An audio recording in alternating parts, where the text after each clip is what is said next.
Alright, we are back with this OG h1c. This is like an original.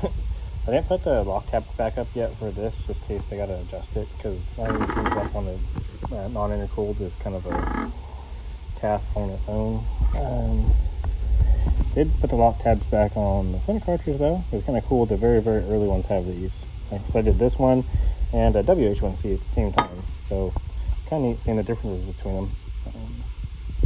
These are non-map width groove turbos. They're 51 or 52 millimeter on the inducer, 70-60 on the turbine, so it's like a 51 86,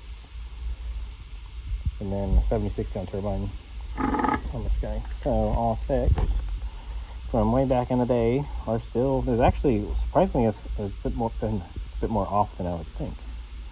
CHRA through bore 1589 standard, turbo bearing front 15802, rear 158. Usually from the factory they're pretty dead on. The IDs were 11.008 on both.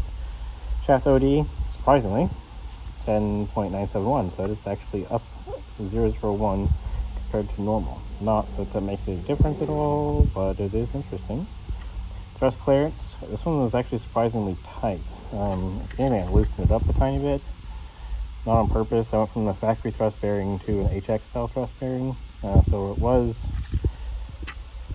essentially like 0.03, 0.02, maybe like 0.029 or 0.027 millimeter per side. Now it's 0.0305 millimeter per side. 0.61 total. Pretty tight. It's one of the tighter turbocharger whole sets I've had in. And bounce, this thing was way the heck off. So start off at 0.08 turbine, got down to 0.003 grams inch. Compressor was fine. It was like only like 0.020, 0.02. Front ring gap factory 0.008 inch. I tried a bunch of rings to try and tighten it up, and there was just nothing. It wasn't happening. It's this back plate on this thing. It's big. Rear ring gap, brand new ring. So the factory was on the rear was 0.0075. It's now 0.006. 6,000s, 8,000s. You like it. So pretty neat.